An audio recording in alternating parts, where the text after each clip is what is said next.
What exactly is a thought form? And can it really affect your life?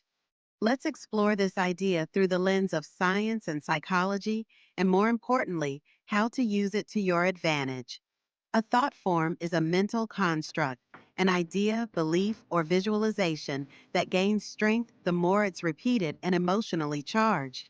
In spiritual traditions, thought forms are seen almost as energetic entities, but you don't need to believe in anything mystical to see how powerful they really are. Let's start with the brain. Every time you think something, anything, neurons fire. With repetition, those neural pathways strengthen, forming what's called a neural circuit. This is how habits, beliefs, and even identity are built, thought by thought. This process is known as neuroplasticity. Your brain physically rewires itself in response to what you repeatedly think, feel, and do.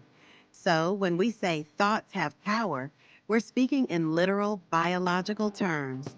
But there's more. There's a part of your brain called the reticular activating system, or RAS. It acts like a filter, deciding what information gets through and what doesn't. It works by prioritizing anything that aligns with your existing beliefs or focuses. If you constantly think, I'm not good enough, your RAS will highlight moments that reinforce that belief and ignore contradictory evidence. The same happens in reverse. If you affirm, I'm capable, your brain will start seeking proof of that belief in the real world. So, a thought form isn't just an abstract idea, it's a feedback loop. You think a thought, it shapes your perception shapes your behavior, and your behavior reinforces the original thought. This is why affirmations, visualization, and mental rehearsal are more than just motivational gimmicks. They're tools to consciously direct neuroplasticity. Now let's talk collective thought forms. These are ideas that live across many minds. Things like cultural norms, ideologies, brand identities, even internet memes. They influence everything from politics to fashion to what's trending on TikTok. Understanding this helps you not just become aware of your own mental programming, but also the invisible influence of your social environment. So, how do you use thought forms to improve your life? Step 1. Identify your dominant thought forms. Start by paying attention to the thoughts that repeat in your mind. Are they empowering or limiting? Are they yours or inherited from family, media, or culture? This awareness is key. You can't change what you don't recognize. Step 2. Choose your thought forms intentionally.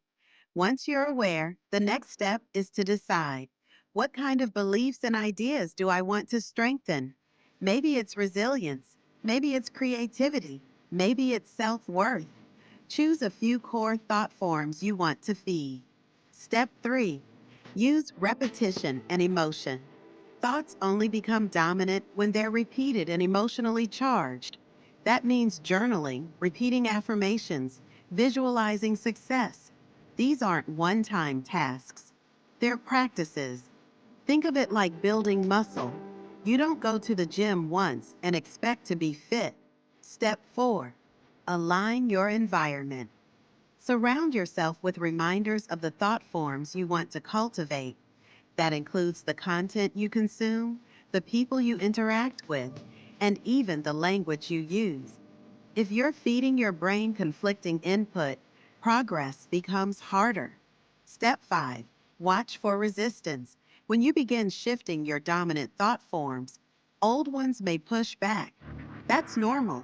The brain prefers what's familiar, even if it's unhealthy. But over time, the new neural circuits will take over. And here's the best part. As your internal thought forms shift, the way you experience reality changes. You start seeing opportunities you used to miss.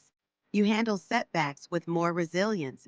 You become, slowly and steadily, the version of yourself that aligns with those new thought forms. In summary, thought forms are more than just ideas. They're internal programs that shape how we see, feel, and act. They're neurological, they're psychological, and they're changeable by design. The real question isn't whether thought forms affect you. They already do. The question is, are you shaping them or are they shaping you?